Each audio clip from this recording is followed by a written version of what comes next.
ఒక విషయాన్ని కెమెరా ముందు ఎలా మాట్లాడాలి? ఇప్పుడు మీరు ఒక ఆర్టికల్ చదివారు గూగుల్‌లో. దాన్ని కెమెరా ముందు ఎలా మాట్లాడాలి అనేది చెప్తాను.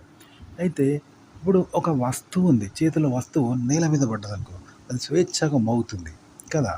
అదే మీరు చేతిలో పట్టుకొని అదే వస్తువును కొట్టారనుకోండి నేలకు, లేదా ఒక వస్తువు కొట్టారనుకోండి, అది మోగదు. ఎందుకంటే మీరు దాన్ని పట్టుకున్నారు కాబట్టి అది స్వేచ్ఛగా చలించదు. కాబట్టి అందులో నుండి శబ్దము ప్రజ్వలించదు. ఆ! అదే మీరు మీ చేతిలో నుండి జారి పడ్డదనుకో, నేల మీద పడితే అది స్వేచ్ఛగా మోగుతుంది. చూసారా?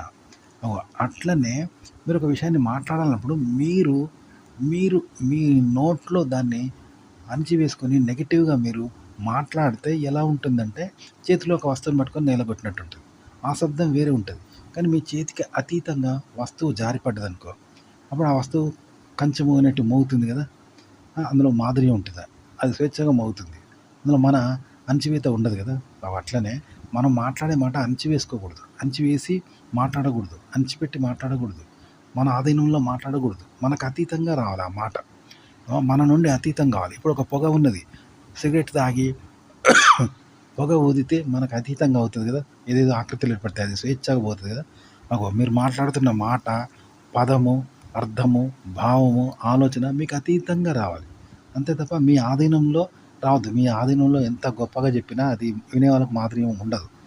కాబట్టి మీకు అతీతంగా చెప్పాలంట. స్వేచ్ఛగా, స్వాతంత్రంగా మీకు అతీతంగా అది వస్తుంది. కాబట్టి మీకు అతీతం కావాలది. మీతో సంబంధం లేకుండా చెప్పండి దాన్ని. అలా చెప్పడం నేర్చుకోండి. ఇక రెండోది ఇంకో విధం కూడా ఉండేది.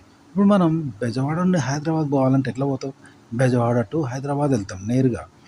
కానీ కొందరు వ్యక్తులు ఏం చేస్తారు, ఢిల్లీ నుండి హైదరాబాద్ పోయేటోడు ఉంటాడు. ఎందుకంటే వాడి ఊరు ఢిల్లీ కాబట్టి ఢిల్లీ నుండి హైదరాబాద్ పోతాడు. ఇంకోడు ఒరిస్సా నుండి హైదరాబాద్ పోతాడు అవసరమైనోడు. ఇంకోడు ఎక్కడి నుండి పోతాడు, వేరే కర్ణాటక నుండి హైదరాబాద్ పోతాడు. అంతేగాని ప్రతి ఒక్కడు బెజవాడ నుండి హైదరాబాద్ పోడు కదా! అట్లనే మీరు ఒక విషయాన్ని మీరుగా చెప్పకండి. మీరుగా చెప్పకుండా వేరేలా చెప్పండి. ఎన్నో విధాలు వేరే వేరే విధాలుగా ఉంటాయి. ఆ విధంగా చెప్పండి. కానీ మీరుగా చెప్పకండి. మీరుగా విషయాన్ని చెప్పకండి. వేరేవాడు వేరేగా ఆ విషయాన్ని చెప్తాడు కదా! ఆ విధంగా చెప్పండి. విషయాన్ని వేరేగా చెప్పండి. మీరు మీరుగా చెప్పకండి. ఇలా చెప్తే బావుంటదనమాట వినేవాళ్ళకి.